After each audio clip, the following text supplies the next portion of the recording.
Well, some of you asked questions about the deep litter method, and this is kind of an example. This is as far as we like to take it. In fact, this is probably a little too far. So you can see there's a mixture of pine shavings and decayed chicken poop. It almost looks like dirt. It's kind of dusty. And under here, under the roost, we actually have some hardened poop. So if I was going to go further, I'd come in and lay a whole new layer of pine shavings or sawdust or something like that on something that's really heavy in carbon. Carbon is going to counteract all the ammonia and all the nitrogen that's in this manure. But you can see this is just really nice, loamy stuff. Yeah, I still wouldn't put it directly on the garden simply because it's got some hot manure in it. But if you put this in a compost pile, then in no time you're going to be able to use that. And this is really good stuff. I mean, you could, and after this is broken down a little bit more, you could really do a lot of planting in this stuff. So this is a year's worth of accumulation. We cleaned out last spring. And this is a year's worth of accumulation. And what we're filming here is one of the two coop rooms. There's another room behind Kelly, who's recording, where there's more light. And the reason why this room is so dark is this is the egg nesting room. This is the nesting boxes. They like dark areas to come lay their eggs. So that one's light for sunlight, and this one's dark for nesting. So, but that's pretty simple. You just keep building this strata by putting that carbon material on top. And layer it, and they'll even come in and turn some of this over. Now they won't be right under the roost to turn it, but they'll come in and turn it. You can see as we're digging down there, we're getting into some stuff that's moist, a little wet, and as I crack that open, I start to get a smell of ammonia. So that's where I should have come in and layered that a little bit more with some carbon material, some pine shaving or sawdust before.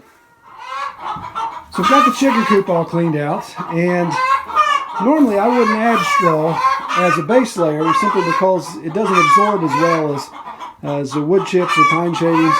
But you can see my chicken coop floor is built from an old deck. The deck used to be on the front of the wood shop, so it's got these big grates in it.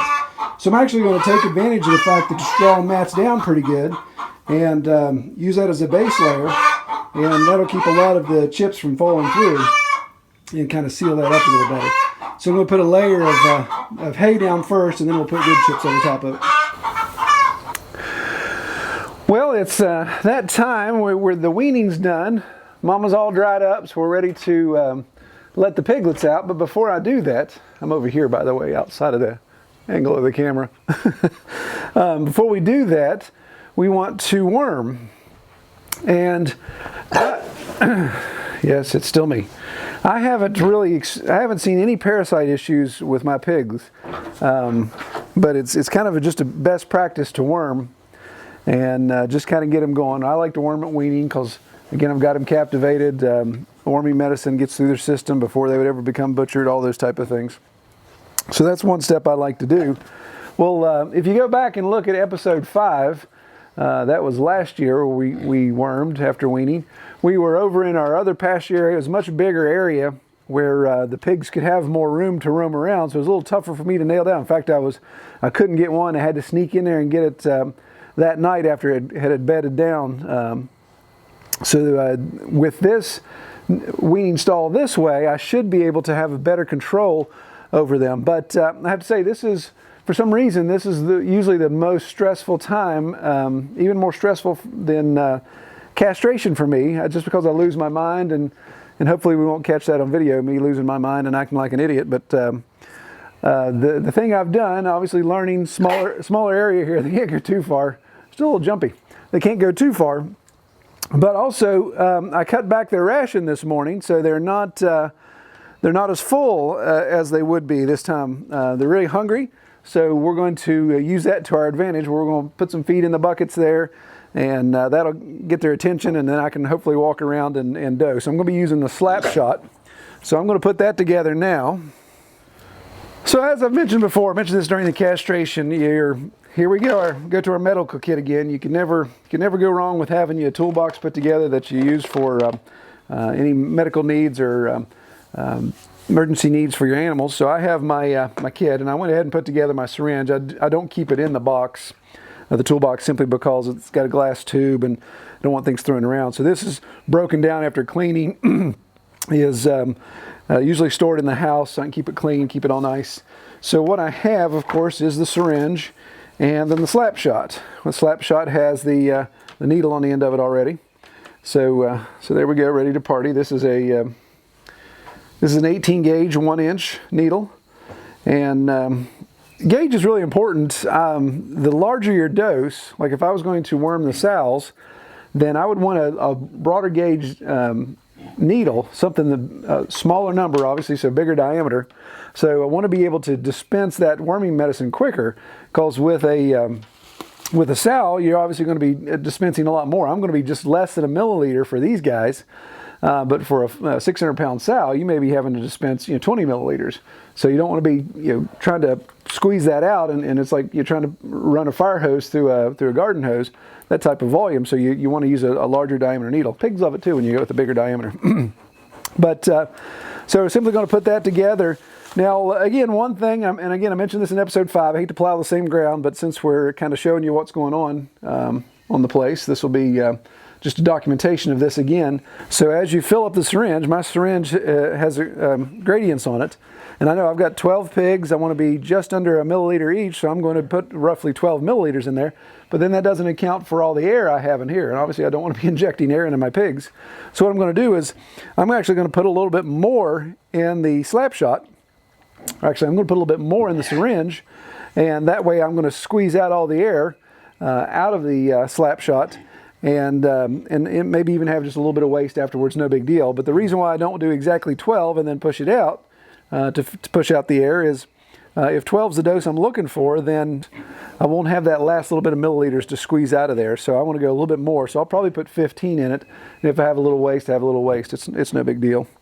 So what am I giving? So this is where that whole all-natural discussion kind of comes together. So I'm giving noromectin, injectable wormer. So this, it would not be considered an all-natural wormer, obviously. Yeah, people use DE, people use other herbs and those type of things to try to do natural worming.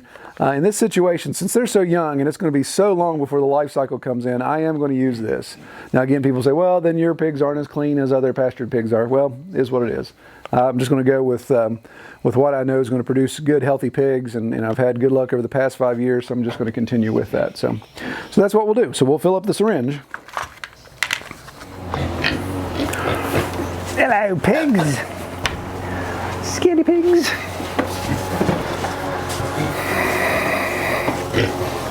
You keep moving your food bucket over into all the crap. Back up, please. Aw, snap.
Well, just as I mentioned, that was an ordeal. So you can see the smaller pasture paddock doesn't really help you out there.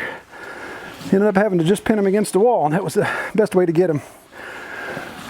Marking paint comes in handy, obviously. The last two that I got there I didn't need to mark because I knew which ones they were. But that helps, that way I don't end up triple dosing somebody. So now I can actually let them out. We're going to take down this gate and give them access to pasture now.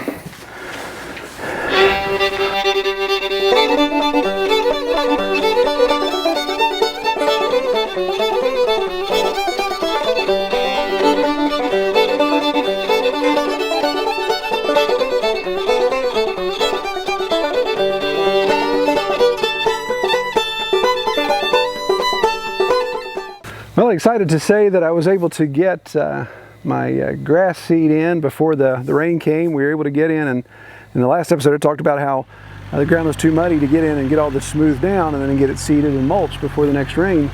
But it worked out great. We were actually spreading hay just as the rain was coming and got this mulched in, so I'm anxious for this to grow up. Of course, I'm standing on it like a dummy since I just planted seed, and here I'm standing on it. But I'm really excited. Really want to get this place grassed in. I don't want to do another winter without grass on it because it was just way too muddy. Too much activity going on around here with vehicles back and forth, the tractor, the side by side.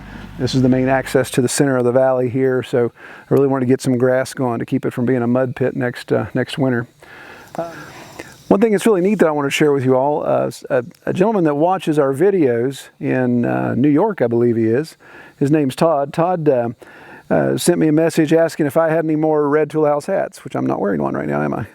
Asked if I had any more Red Tool House hats, and I said, yeah, I sure do. So he bought one off of me. I shipped it to him, and he sent us these pictures of he and his wife in the Dominican Republic, I believe. So my hat has been to New York, it's been to the Dominican, it's been a lot of places. So we appreciate Todd sharing those images with us, and appreciate him sporting a Red Tool House hat in multiple places there, and appreciate you watching, Todd. Thanks, man, appreciate it.